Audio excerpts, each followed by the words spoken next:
So hello there all my ICSC mates. आप सभी का स्वागत है मेरे चैनल SSP क्लासेस में। मैं आपका दोस्त शुभम सिंह पुंडीर और इस वीडियो में मैं आपके लिए ला चुका हूँ सबसे इम्पोर्टेंट चैप्टर है ये हमारे बेसिक बायोलॉजी का। इसका नाम है जेनेटिक्स। तो जेनेटिक्स में सबसे पहले आप पढ़ लीजिए, मैंने आपको बताया था इम्पोर्टेंट वीडियो में। सबसे पहले एक हमारे पास साइंटिस्ट था जिसका नाम था मेंडल, जिसने अपना एक्सपेरिमेंट कंडक्ट किया था जेनेटिक्स वाला पी प्लांट पे किया था। इसका साइंटिफिक नेम है पाइसम सटाइवम। इस प्लांट पे किया था। इसकी अलग अलग ट्रेड्स को कैरेक्टर्स को पढ़ा था, उन सब पे उसने टेस्ट किया था। तो इस पे आपको जो चीज़ें इंपॉर्टेंट जाननी है वो ये है। सबसे पहले डेफिनेशंस आप देख लीजिएगा, मैं आपको समझा देता हूँ। जीन क्या होता है? जीन वो होता है ये एक टाइप का, मतलब किसी क्रोमोसोम के अंदर एक कैरेक्टरिस्टिक होती है। ये किसी क्रोमोसोम के अंदर एक पर्टिकुलर कैरेक्टरिस्टिक होती है जो कि हमारे बॉडी में फिर फॉर्म होती है। मान लीजिए किसी के आईब्रोज पहले बड़े हैं, किसी के छोटे हैं, तो ये टोटली जीन पे ही डिपेंड करता है। इसके बाद ट्रेड्स होते हैं। ट्रेड्स मतलब क्वालिटीज़ होती है, दो टाइप की क्वालिटी होती है। एक होता है डोमिनेंट और एक होता है रिसेसिव। डोमिनेंट मतलब जो चीज़ें बहुत लोगों के पास होती है, और रिसेसिव मतलब जो सिर्फ गिने चुनों के पास होती है। जैसे आपके पास है हैंड, मेन हैंड कौन सा है? डोमिनेंट मेन हैंड होता है, राइट हैंड होता है, और रिसेसिव होता है लेफ्ट हैंड। इसका मतलब आप अपने राइट हैंड से ज़्यादा इजीली काम आता है आपका राइट हैंड, और लेफ्ट हैंड इतना इजी नहीं आता। सेम ये किसी लेफ्ट हैंड वाले के लिए उल्टा होगा। तो ये चीज़ आपको पढ़नी है। लॉज में मैं आपको बताऊंगा, उससे पहले हम जान लेते हैं मोनोहाइब्रिड क्रॉस। मान लीजिए क्या किया था हमारे पास ग्रेगर जॉन मेंडल ने। उन्होंने क्या किया था? उन्होंने लिया पी प्लांट। पी प्लांट में उन्होंने कोई भी एक कैरेक्टरिस्टिक्स, देखो हम पढ़ रहे हैं मोनोहाइब्रिड क्रॉस। मोनोहाइब्रिड क्रॉस में क्या है, कोई भी आपको एक कैरेक्टरिस्टिक लेनी है, एक कैरेक्टरिस्टिक। मान लीजिए मैंने ले ली इसकी प्लांट की हाइट। प्लांट की हाइट क्या होती है? जो मेन कैरेक्टरिस्टिक है, जो डोमिनेंट है, वो होता है टॉल, और जो रिसेसिव होता है वो होता है ड्वार्फ, फिर शॉर्ट। ये हो गया। अभी मैं टॉल को इससे जैसे मान लीजिए एक क्रोमोसोम होता है। क्रोमोसोम हमेशा पेयर में होते हैं, ऐसे पेयर में एग्जिस्ट होता है। तो मान लीजिए मेरे पे टॉल का एक क्रोमोसोम को मैं कैपिटल टी से दिखाता हूँ, दूसरे भी मैं कैपिटल टी से दिखाऊंगा। ये दो क्रोमोसोम शो कर रहे हैं यहाँ पे। और ड्वार्फ को मैं कैसे दिखाऊंगा? ड्वार्फ को मैं एक छोटे टी से और दूसरा भी छोटे टी से। मतलब आपको ड्वार्फ को डी से नहीं दिखाना है। ड्वार्फ मतलब है तो वो टॉल की ही कैरेक्टरिस्टिक, हाइट की कैरेक्टरिस्टिक है। तो टॉल को अगर आप कैपिटल टी से दिखा रहे हो, तो ड्वार्फ को आपको स्मॉल टी से दिखाना है। अब क्या होगा? अब देखिए दो टाइप की चीज़ होती है। एक होता है क्रॉस पॉलिनेशन, एक होता है सेल्फ पॉलिनेशन। क्रॉस पॉलिनेशन तब होता है कि जब दो अलग प्लांट्स में हो रहा है, और सेल्फ पॉलिनेशन तब होता है जब अपने ही प्लांट में हो रहा है। जैसे अभी देखिए टॉल एक प्लांट है और ड्वार्फ अलग प्लांट है, तो इनमें जब क्रॉस होगा तो यहाँ पे सबसे पहले इनमें क्रॉस पॉलिनेशन हो रहा है। जब आप इनका क्रॉस पॉलिनेशन करेंगे तो आपको प्यूनेट स्क्वायर बनाना है। एक स्क्वायर बनाना है 4 कॉर्नर्स का। मान लीजिए मैंने एक ट्रेड यहाँ पे रखा टी, एक मैंने यहाँ पे रख दिया है। मैंने यहाँ पे टॉल यहाँ पे रखा, ड्वार्फ यहाँ पे रखा है। अब कर लीजिए जैसे आप मैट्रिसेस को करते हैं सॉल्व, तो सब के सब आपके क्या फॉर्म हो रहे हैं? TNT फॉर्म हो रहे हैं। इसका मतलब क्या है? आपके पास जो अब जब इन दोनों में पॉलिनेशन हुआ तो जो नया प्लांट फॉर्म होगा वो आपके पास ऐसा टी और टी वाला फॉर्म हुआ है। इसका मतलब क्या है कि उस प्लांट में एक डोमिनेंट ट्रेट है और एक रिसेसिव ट्रेट है। अभी तक हमने क्या कंडीशन पढ़ी थी कि अगर दोनों डोमिनेंट है यानी कि टी टी है तो टॉल होता है, दोनों अगर स्मॉल है, दोनों रिसेसिव है तो वो रिसेसिव होता है। अभी यहाँ पे पेयर आ गया, मतलब या तो डोमिनेंट है या तो रिसेसिव, दोनों है। तो इसमें क्या होता है, उसके जीन वाइज मतलब जेनेटिकली उसमें दोनों टाइप के हमारे पास ट्रेट है, डोमिनेंट भी है, रिसेसिव भी है। लेकिन अगर हम उसे फिजिकली देखें, फिजिकली कौन सा होता है, हमेशा डोमिनेंट ट्रेट ही अपने आप को एक्सप्रेस कर पाता है। यही फर्स्ट लॉ है, लॉ ऑफ डोमिनेंस। इसको हम अच्छे से पढ़ेंगे फिर। अब आप देख लीजिए, ऐसा हो गया। फिर क्या होगा, जो हमारे पास ये टी है, इसमें होगा अब सेल्फ पॉलिनेशन। सेल्फ पॉलिनेशन का मतलब है अभी हमारे पास एक टी अपने ही से आपस में मेट करेगा और सेल्फ पॉलिनेशन होगा उनके बीच। तब कैसे बनेगा, आपको एक यूनिट स्क्वायर बनाना है। एक टी आप लिख दीजिए, एक टी आप लिख दीजिए। इसके अंदर फिल कीजिए बस टी और स्मॉल टी, कैपिटल टी और स्मॉल टी, स्मॉल टी। अब इसमें क्या फॉर्म, आप देखिए, मैं ऐसे लिख दूँ, एक हमारे पास टी है, एक हमारे पास स्मॉल टी है, और दो हमारे पास बिग टी और स्मॉल टी है। इसका मतलब ये हुआ, अब यहाँ पे चार चीज़ आती है। पहला आता है जीनोटाइप। जीनोटाइप के मतलब कि जीन्स का अरेंजमेंट कैसा है, जीनोटाइप को आपको ऐसे लिखना है, 1 टी है, 1 टी स्मॉल टी है, और 2 बिग टी स्मॉल टी है। ये जीनोटाइप हो गया। इसके बाद आता है जीनोटिपिक रेशियो, मतलब इनका रेशियो कितना है। रेशियो आपको वही है, ये टी हटा दो, इन सबको रेशियो में लिखना है, 1:2, ऐसा करना है। फिर एक अगला टर्म आता है फिनोटाइप। फिनोटाइप का मतलब होता है कि इनकी फिजिकल अपीयरेंस कैसी है। जीनोटाइप मतलब इनका जेनेटिक फ्रेमवर्क कैसा है, और फिनोटाइप इनकी फिजिकल अपीयरेंस कैसी है। अब आप आ जाइए, लॉ ऑफ डोमिनेंस फिर से अप्लाई होगा। देखिए, ये टी था, तो दोनों बड़े हैं तो यहाँ पे दोनों के दोनों टॉल होंगे, ये दोनों छोटे हैं तो यहाँ पे दोनों के दोनों ड्वार्फ होंगे। अभी यहाँ पे सेम उनके मतलब उसकी पहली जनरेशन के जैसा है, तो यहाँ पे जो हमारे पास होगा वो दोनों के दोनों टॉल ही होंगे और टॉल ही होंगे। तो हम पे क्या बना फिनोटाइप, वो बना हम पे 3 टॉल है और 1 ड्वार्फ है। मतलब जो फिजिकली हम देख पा रहे हैं, हम आंखों से जेनेटिकली तो नहीं देख पाते, फिजिकली ही देख पाते हैं। तो फिनोटाइप क्या होता है, फिजिकल फीचर्स के बारे में होता है। और इसके बाद आता है इसका फिनोटिपिक रेशियो। फिनोटिपिक रेशियो इसका होता है 3:1। तो ये सब चीज़ें आप इसमें जान लीजिए। इतना ही होता है आपका मोनोहाइब्रिड क्रॉस। ये F1 जनरेशन है, ये F2 जनरेशन है। इतना आपका मोनोहाइब्रिड क्रॉस होता है।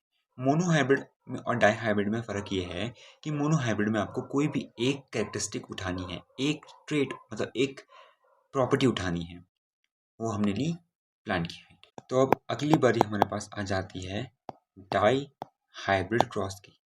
डाई हाइब्रिड क्रॉस में क्या होता है, आपको 2 कैरेक्टरिस्टिक उठाने पड़ते हैं इसमें।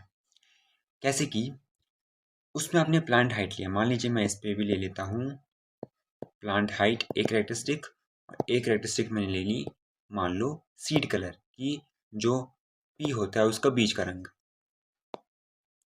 प्लांट हाइट में एक टॉल होता है, एक ड्वार्फ होता है। सीड कलर में एक ग्रीन होता है और एक येलो होता है। टॉल के लिए मैं लिख देता हूँ, देखो ये डोमिनेंट है, ये रिसेसिव है, डोमिनेंट है, ये रिसेसिव है। डोमिनेंट को मैं टी लिखूंगा अगर, तो ड्वार्फ को TNT लिखूंगा स्मॉल। ग्रीन अगर डोमिनेंट है तो बड़ा जी, रिसेसिव को छोटा जी। आपको क्या करना है, आपको इसमें डोमिनेंट वालों को एक साथ मानना है, इसे और इसे, और रिसेसिव वालों को एक साथ मानना है, इसे और इसे। तो मान लीजिए मैंने एक ऐसा प्लांट लिया जो कि TTNGG था, और एक प्लांट लिया मैंने जो TTNGG था। इसका मतलब एक मैंने लिया टॉल एंड ग्रीन, यानी कि दोनों के दोनों डोमिनेंट ट्रेट एक साथ है। एक मैंने लिया ड्वार्फ एंड येलो, मतलब दोनों के दोनों रिसेसिव ट्रेट वाले एक साथ हैं। अब इन दोनों में क्रॉस पॉलिनेशन होगा, जैसे मैंने आपको मोनोहाइब्रिड क्रॉस में बताया था। इसमें अगर क्रॉस पॉलिनेट होगा तो जो हम पे चीज़ फॉर्म होगी वो होगी, एक इसका आएगा, एक इसका आएगा, एक इस वाले का आएगा, एक इस वाले का आएगा, ऐसा फॉर्म होगा। अब ऐसा फॉर्म हो गया है। फिर इसके बाद क्या होता है, आपको इसे 4 अलग अलग टाइप से डिवाइड करना है। कैसे, इन सच अ वे कि दोनों आपस में कवर हो जाए। मान लीजिए एक बार आएगा, मतलब एक बार ये आना चाहिए, एक बार इसका आना चाहिए। एक बार टॉल का बड़ा तो जी का बड़ा, एक बार टॉल बड़ा, एक बार जी छोटा, एक बार टी छोटा, जी बड़ा और टी छोटा और जी छोटा, मतलब सब के सब आपके यहाँ पे इजीली फॉर्म हो गए हैं। अब जब ये हो गया, अब इसका प्यूनेट स्क्वायर बनाना है आपको।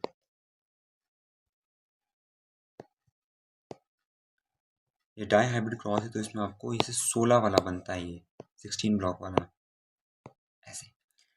इनको आपको यहाँ पे सजा देना है बस, इन्हें जो आपने बनाए थे, टी बड़ा जी बड़ा, टी बड़ा जी छोटा, टी छोटा जी बड़ा, टी छोटा जी छोटा। यहाँ पे भी same, T G T N छोटा जी, small T big G, small T small G.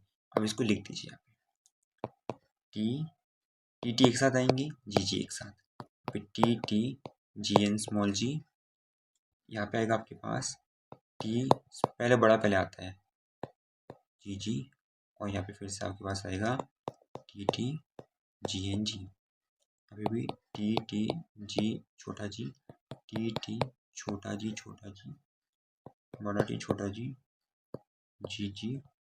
यहाँ पे भी आपके पास आएगा टी छोटा टी जी एन जी। यहाँ पे टी छोटा T G N G, T छोटा टी बड़ा जी छोटा जी, छोटा टी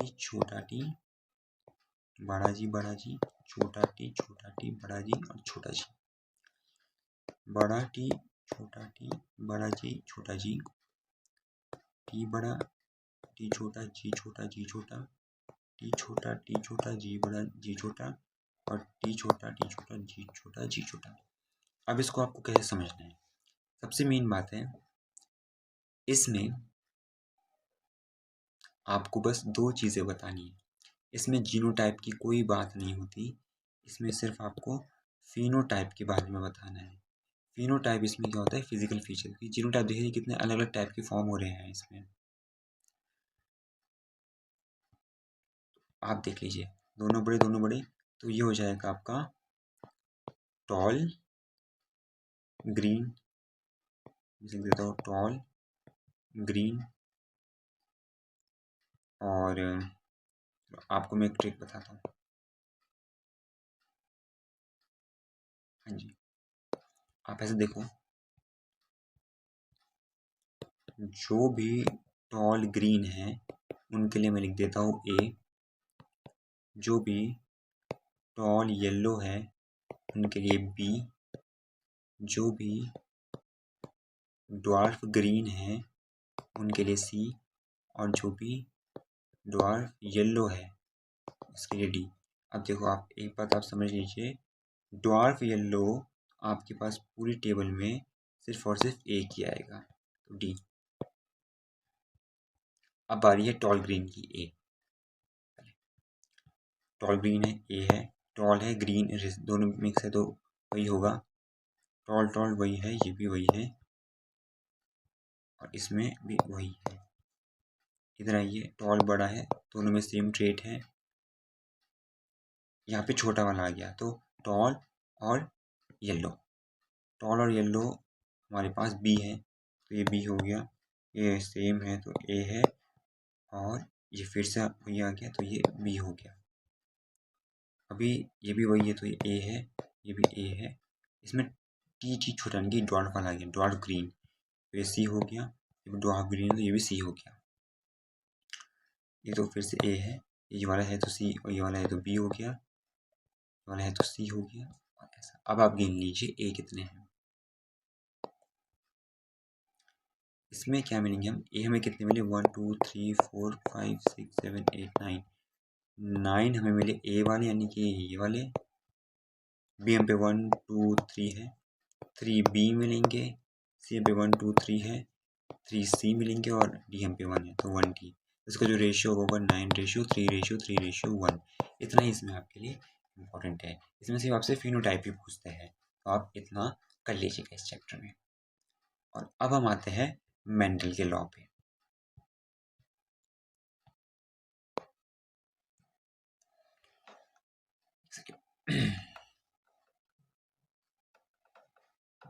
हाँ जी, इनका नाम दिया है मेंडल्स लॉ ऑफ इनहेरिटेंस। हर साल इनमें से एक ना एक लॉ तो आता ही है, तो आपको बस पढ़ना है। सबसे पहला है लॉ ऑफ डोमिनेंस, मतलब जो मैं बता रहा हूँ आपको, आप उसे वहाँ पे अपने एग्जाम में कॉपी कर लीजिएगा। तो मैंने आपको लॉ ऑफ डोमिनेंस बताया था, कुछ ऐसा एग्जिस्ट करता है कि मतलब ऐसा कोई केस, मतलब जहाँ पे दोनों कॉन्ट्रास्टिंग पेयर हो, मतलब एक बड़ा है एक छोटा है, तो आपस में क्या ये कॉन्ट्रास्टिंग, यहाँ पे आप ऐसे ऐसे ऐसे लिख सकते हैं, it's a case when both different trait are present, dominant and recessive, only the dominant trait is able to express itself. तो जो डोमिनेंट ट्रेट है, ये बड़ा वाला टी है, यही अपने आप को सिर्फ एक्सप्रेस कर पाएगा फिजिकल फीचर में। यही होता है लॉ ऑफ डोमिनेंस सबसे पहले। और जो रिसेसिव ट्रेट होता है वो सप्रेस रह जाता है, वो अपने आप को एक्सप्रेस नहीं कर पाता है।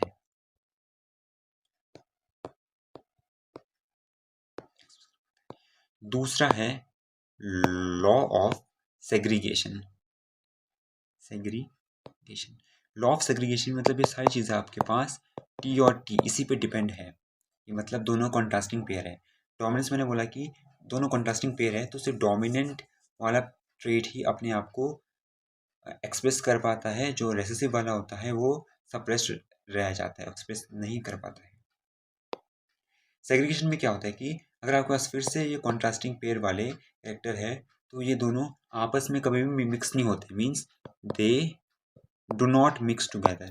They do not mix together मतलब ये दोनों जो आपके पास पेयर है, ये जो दोनों जो कैरेक्टरिस्टिक्स है वो कभी भी मिक्स नहीं होते। मान लीजिए टॉल अलग है, टॉल का भी और ड्वार्फ का भी दोनों के पास आपके ट्रेट है, तो वो कभी आपस में मिक्स होकर कुछ नया नहीं बनाएंगे, हमेशा टॉल वाला ही एक्सप्रेस करेगा। डोमिनेशन हो गया law of dominance. Law of segregation का मतलब है कि they do not mix with each other, हमेशा मिक्स नहीं होते हो कभी भी। इसके बाद है लॉ ऑफ इंडिपेंडेंट असॉर्टमेंट, इसे आप थोड़ा सा समझ लीजिए। तीसरा है law of independent assortment. Law of independent assortment क्या बोलता है कि ये करता है कि the factor in pair of contrasting character behave independent each other time gametes time flash they bring about all possible characters. मतलब ये है कि आपके पास अगर मान लीजिए ये टी और टी है, ये आपस में इंडिपेंडेंट रहता है, और जो इससे प्रोडक्ट्स फॉर्म होंगे, जितने भी न्यू स्पीसीज फॉर्म होगी वो टोटली डिफरेंट होगी, मतलब वो इससे रिलेटेड भी हो सकती है और मतलब वो इंडिपेंडेंटली असॉर्ट हो जाती है। मतलब आप ऐसा समझ लीजिए यहाँ पे प्यूनेट स्क्वायर है, तो आप इस टी और टी का आप बनाते हो, जब इनका सेल्फ पॉलिनेशन होता है तो बिल्कुल न्यू टाइप की स्पीसीज बनती है, वो भी बनती है, लेकिन स्पीसीज में आपका क्या हो जाता है, वेरिएशन आ जाता है। तो मतलब ये जो इसमें जो ट्रेड्स है, जो जो पेयर्स है, जो ये कैरेक्टर है, ये आपस में इंडिपेंडेंटली असॉर्ट हो सकता है। तो ये तीनों के तीन आपके मेंडल के लॉस है, इन लॉ को आपको अच्छे से पढ़ना है। मैंने इसमें जेनेटिक्स का मेनली इंपॉर्टेंट पार्ट कवर कर लिया है। एक पार्ट इसमें और है, आपके पास है इसमें सेक्स सेक्स डिटर्मिनेशन भी है, लेकिन वो तो मैं आपको से बता देता हूँ कि मान लीजिए अगर मेल है, मेल को हम एक्स और वाई बोलते हैं, एंड फीमेल को हम एक्स एंड एक्स बोलते हैं। अगर ऑब्वियसली मेल और female they engage together in reproduction, उनको हम उनका पीरियड स्क्वायर बनाएं तो हम कैसे निकाल सकते हैं फ्यूचर जनरेशन की प्रोबेबिलिटी। यहाँ मैंने एक्स एक्स फीमेल डाल दी, यहाँ मैंने एक्स वाई मेल डाल दिया। As per matrix rule X and X X X X and Y X Y X X X X X X Y, मतलब 50% और 50% चांस होता है कि it can be a boy, it can be a girl. दो type के आपके पास chromosomes होते हैं, एक ऑटोसोम्स होते हैं, एक एलोसोम्स होते हैं। ऑटो देखो, हमारे बॉडी में 23 पेयर ऑफ क्रोमोसोम्स होते हैं, इसमें से 22+1 बोलते हैं। 22 हमारे बॉडीली फीचर्स को बताते हैं और 1 हमारा जेंडर बताते हैं। तो जो 22 वाले को पेयर होता है इनको ऑटोसोम्स बोलते हैं, और जो सिंगल पेयर होता है जो हमारा जेंडर डिसाइड करते हैं उन्हें एलोसोम्स बोलते हैं। तो ये चीज़ भी इम्पॉर्टेंट है। साथ साथ में मैं आपको कुछ डिजीज भी बताता हूँ। आपके पास एक चीज़ होती है जिसे बोलते हैं x linked inheritance. X linked inheritance मतलब क्या होता है कि ये ऐसी चीज़ है कि ऐसी कोई भी बीमारी, ऐसे कोई ट्रेट जो सिर्फ एक्स क्रोमोसोम पे होता है। मान लीजिए कुछ बीमारियाँ, फॉर एग्जांपल कलर ब्लाइंडनेस होती है एक बीमारियाँ, और एक हीमोफीलिया होता है। कलर ब्लाइंडनेस तो आपको पता है कि जब कुछ स्पेशल रंग से रेड, ग्रीन, ब्लू किसी को विजिबल ना हो आँखों से, उन्हें पता ही ना चले, उनके बीच में डिफरेंशिएट करने का ही उनके पास एबिलिटी ना हो आँखों में। और हीमोफीलिया तब होता है जब मान लो आपके ब्लड में क्लॉटिंग नहीं होती है, तब हीमोफीलिया होता है, मतलब खून बहते रहता है जब कोई चोट लग जाए। इसमें कैसे करना है, मान लीजिए आपको बताता हूँ। इसको ऐसे शो करना होता है कि ये भी सेम है, इसमें भी हमें हमें वही मेंडल के लॉ लगाने हैं। मान लीजिए आपके पास एक फीमेल है, एक्स एंड एक्स है, एंड एक मेल है, एक्स एंड वाई।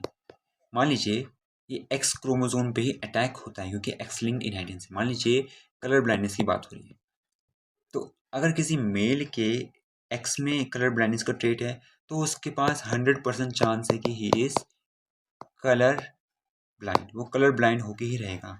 मेल्स में बहुत ज़्यादा चांसेस होते हैं कि they can be colour blind, क्योंकि उनके पास एक ही एक्स है, और उसी एक्स में अगर वो कलर ब्लाइंड का ट्रेट आ गया, इसका मतलब they will be colour blind. Females में ऐसा नहीं है। फीमेल्स में मान लीजिए एक पे अगर कलर ब्लाइंड का ट्रेट आया, तो आपके पास क्या होता है, हमेशा डोमिनेंट वाली को अपने आप को ये एक्सप्रेस कर पाता है। डोमिनेंट मतलब एक्स वाला ही है, बाद वाला ही है, बाद वाली इसमें नहीं है, तो उसकी आइज़ एकदम नॉर्मल ही रहेगी। हाँ, हालांकि अगर दोनों में आ जाए ये ट्रेट, तो तब देन वो जो फीमेल है वो कलर ब्लाइंड हो जाएगी। इसका भी आप यूनिट स्कोर बना के इसे चेक कर सकते हो। तो इस वाले चैप्टर में तो इतना ही है। बाकी मैंने आपके जितने भी डाउट्स हैं मैं noting in my notebook, and I will solve every doubt. आप मुझे कमेंट कीजिएगा। और आपको मैं एक चीज़ दिखाना चाहता हूँ, देखिए अभी टाइम इज़ 12:30 AM, एंड आपके लिए रात में वीडियो बनाई जा रही है। पूरी मेहनत है मेरी तरफ से, बस आप अपनी तरफ से ही मेहनत कीजिए, अच्छे से पढ़िए, अच्छा स्कोर लाइए, सब कुछ अच्छा होगा। तो ये सब था हमारे पास जेनेटिक्स में जो मैंने आपको पढ़ाया। इतना आपके लिए बहुत ज़्यादा इम्पोर्टेंट होगा। लीजिए, आप स्क्रीनशॉट ले सकते हैं इसका अगर आपको चाहिए, लीजिए। और मेंडल के लॉस का भी से मैंने बता दिया है, और ये भी कुछ चीज़ें हैं, और ये भी कुछ है, देख लीजिए। बस इतना ही काफ़ी है इस चैप्टर में, क्योंकि इम्पॉर्टेंट चैप्टर था इसलिए बताना ज़रूरी था। और भी मैं कुछ अपनी पूरी मेहनत करूँगा, पूरा ट्राई करूँगा, और आज यानी कि 12 मार्च को मैं कम से कम 6 से 7 वीडियोस लाने की कोशिश करूँगा। आप बने रहिए, पढ़ते रहिए। Till then, thank you very much.